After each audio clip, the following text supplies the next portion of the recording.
என்னுடைய பெயர் மருத்துவர் ஆர் சுகந்தி. நான் எம்எஸ் ஹாஸ்பிட்டல்ல டெய்லி வந்து நான் பேஷண்ட்டை பார்த்துட்டு இருக்கேன். நான் இப்போ ஜெனரல் பிசிஷியன். நான் வந்து சுகரு, பிபி, இருதயம், தைராய்டு, கிட்னி, ஸ்ட்ரோக் பேஷண்ட்டு இவங்கெல்லாம் பார்த்துட்டு இருக்கேன்.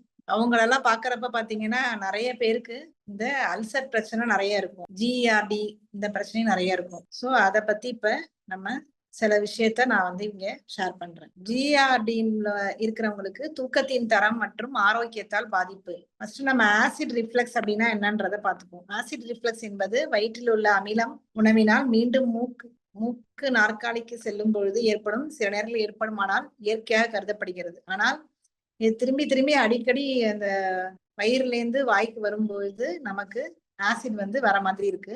இது அதிகமான பிரச்சனையை உருவாக்கலாம். இதனால வந்து என்ன வரும் அப்படின்னா நெஞ்சில எரிச்சல், அப்புறம் சாப்பாடு நம்ம சாப்பிட்டு உடனே நம்ம படுத்துட்டோம்னா சாப்பாட்டு அந்த கொஞ்சமா செரிச்ச உணவுகள் வந்து கூட வாயில வந்துரும். அது இல்லாம வலி வந்துரும் நெஞ்சிலலாம். அப்புறம் ஹார்ட் பர்ன் என்பது முதுகுல வந்து ஒரு வலி மாதிரி இருக்கும். அப்புறம் நெஞ்சு குழியிலயும் ஒரு வலி மாதிரி இருக்கும். அது வந்து வயிற்றுல உள்ள அமிலம் வந்து நேரா வாயில வரும்போது இந்த மாதிரி வருது. அது மாதிரி வரப்போ நமக்கு ஒரு வாந்தி வர மாதிரி இருக்கலாம். இல்ல ஒரு படபடப்பு, சில சமயம் கொஞ்சம் வேர்க்கிற மாதிரி இருக்கும். வலி அதிகமா இருந்தா அது வந்து நம்ம சில பேர் அட்டாக்னு கூட நினைச்சுக்குவாங்க. அதனால இசிஜி எல்லாம் கூட எடுத்து பார்ப்போம். ஆனாலும் நாங்க அதுக்குதான் இப்பெல்லாம் என்ன சொல்றோம் அப்படின்னா சீக்கிரமா ஒரு 7:30 மணிக்குள்ள சாப்பிட்டுருங்க அப்படின்னு சொல்றோம். அப்பனா அதோட இது வந்து விளைவுகள் வந்து கொஞ்சம் கம்மியா இருக்கு. இது வந்து தூங்கும் போது பாத்தீங்கன்னா அதோடைய அறிகுறிகள் வந்து ரொம்ப வேர்சன் ஆகிறதுக்கு கொஞ்சம் வேர்சன் ஆயிட்டே போற மாதிரி இருக்கு. இதற்கு காரணம் ஈர்ப்பு சக்தி என்ன பண்ணுதுன்னா அமிலத்தை கீழே வைக்காம அந்த ஆசிட் வந்து மேல வரதுக்கான வாய்ப்பு தூக்கத்துல அதிகமா இருக்கு. அந்த மாதிரி வரப்ப நமக்கு டக்குன்னு ஒரு இருமல் வரும், நெஞ்சுக்குழியில ஒரு வலி வரும். அந்த அமிலமானதை வந்து நம்ம அவ்வளவு சீக்கிரமா டக்குன்னு முழுங்கி கீழே தள்ளுறது வந்து அவ்வளவு ஈஸி கிடையாது. ரிஃப்ளெக்ஸ் வந்து அடிக்கடி இந்த மாதிரி வரப்ப நம்ம வாயில கொஞ்சம் நெஞ்சு உணவு குழாயெல்லாம் பார்த்தோம்னா ஒரு புண்ணு மாதிரி வரும். நெஞ்சு எரிச்சல் கொஞ்சம் அதிகமா இருக்கிற மாதிரி இருக்கும் ஃபுட் பைப்லலாம்.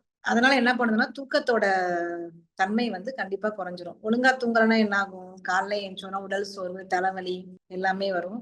மற்ற வியாதிகளும் கொஞ்சம் வியாதியோட வீரியமும் கொஞ்சம் அதிகமா இருக்கிற மாதிரி இருக்கும். ஓஎஸ்ஏன்னு ஒண்ணு சொல்லுவாங்க, அப்சர்டிவ் ஸ்லீப் அப்னியா. கொஞ்சம் குண்டா இருக்கிறவங்களுக்கு இது கொஞ்சம் அதிகமா இருக்கிற மாதிரி இருக்கும். கூட பாத்தீங்கன்னா மூச்சுத்திணறலும் வரும். மூச்சுத்திணறல் காரணமாக கொஞ்சம் தூக்கமும் குறைஞ்சு அவங்களுக்கும் இந்த அமிலம் வந்து வாய் வரைக்கும் வந்து கொஞ்சம் அல்சரை அதிகப்படுத்திடும். அதனால உடல் பருமன் ஆகாம பாத்துக்கணும். ஸ்மோக்கிங்கு, ரொம்ப மது இருந்துறது இதெல்லாம் கூட இந்த நிலையை ரொம்ப அதிகரிக்கும். ஜிஆர்டி அறிவிக்கணும்னா அதுக்கு ஏத்த மாதிரி நம்ம இப்ப குண்டா இருக்கோம்னா அதுக்கு ஏத்த மாதிரி நம்ம வெயிட்டை குறைக்கிற மாதிரி ஏதாவது பண்ணிக்கலாம். இல்ல ஸ்மோக் பண்றது, ஆல்கஹால், மது இருந்துறது அதெல்லாம் வந்து நம்ம குறைச்சிக்கணும். இல்ல அதை தவிர்க்கிறது நல்லது. தூக்கம் வந்து இப்ப வரவே இல்லை அப்படின்னா நம்ம இப்ப சில சமயம் தூக்க மாத்திரை எல்லாம் கொடுத்து தூங்க சொல்றோம்.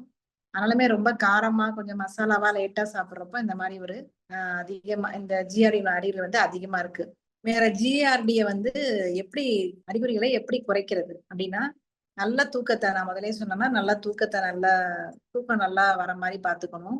இடது பக்கமா படுத்தா இன்னும் கொஞ்சம் ரிஃப்ளெக்ஸ் வந்து கொஞ்சம் குறைவா இருக்கிற மாதிரி இருக்கும். ரிஃப்ளெக்ஸ் ஆகிற உணவுகளை வந்து கொஞ்சம் குறைச்சிக்கணும். நைட்ல எல்லாம் கண்டிப்பா அந்த ரொம்ப மசாலா, ரொம்ப ஜங்க் ஃபுட்ஸ் இந்த மாதிரி உள்ள உணவை வந்து இல்ல கடையில வாங்கி சாப்பிடுறது, அதிகம் சீக்கிரமா செரிமானம் ஆகுற மாதிரி உள்ள உணவை சாப்பிடுறது கொஞ்சம் நல்லது.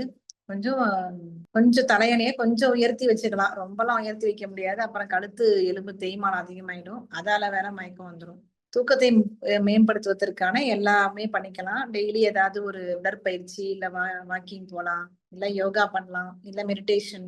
இரவு நேரத்துல இந்த காஃபி இந்த மாதிரிலாம் ரொம்ப சாப்பிடுறத தவிர்த்துக்கிறது ரொம்ப நல்லது. எப்பவுமே நல்லா தூக்க சூழ்நிலையை சுற்றி அமைதியா இருக்கணும். பக்கத்துலயே செல்போன் வச்சுட்டு பார்த்துட்டு இருக்கிறது, ரொம்ப நேரம் லைட்டை வச்சு செல்போன் பாக்குறது பார்த்தாலுமே அந்த லைட்லயே வந்து நமக்கு தூக்கம் வர்றது வந்து கொஞ்சம் கம்மியாயிரும். செல்போனை கொஞ்சம் தூரமா வச்சுட்டு சீக்கிரமா படுக்கிறதுக்கான வழியை உருவாக்கி காரணத்தை கண்டுபிடிச்சு, இந்த ஜிஆர்டி இருக்கிறவங்க அந்த காரணத்தை கண்டுபிடிச்சு அதுக்கு ஏத்த மாதிரி மருத்துவர்கள் ஆலோசனையோட சேர்ந்து ஜிஆர்டிக்குள்ள மாத்திரையும் நம்ம கரெக்டா நம்ம சாப்பிட்டோம்னா இதுல இருந்து தப்பிச்சு நல்ல விதமா எந்த வித பிரச்சனையும் இல்லாம வாழ்வாதாரம் நல்லா இருக்கும். அதுக்கு ஏத்த மாதிரி நல்ல உடற்பயிற்சி, நல்ல வாழ்வாதாரம், நல்ல கெட்ட பழக்கங்கள் அனைத்தையும் தவிர்த்து உணவு வகைகளையும் கரெக்டாக சாப்பிட்டு அதுக்கேற்ற மாதிரி மருந்து மாத்திரைகளை இப்போ ரொம்ப அதிகமா ரிஃப்ளெக்ஸ் இருக்கு அப்படின்னா நம்ம அதுக்கேற்ற மாதிரி இந்த மாத்திரையெல்லாம் கரெக்டா சாப்பிட்டு அதை நம்ம தவிர்த்து நல்ல விதமா வாழலாம். இல்லைன்னா தேவையில்லாம எண்டோஸ்கோபி ஸ்கேனு அதெல்லாம் பண்ணி ஏதாவது வியாதி இருக்கான்னு தேடிட்டே அலையிற மாதிரி ஆயிரும். ஜிஆர்டி பற்றி இந்த மாதிரி பேசுறதுக்கு வாய்ப்பு கொடுத்ததற்கு மிகவும் நன்றி. தேங்க்யூ.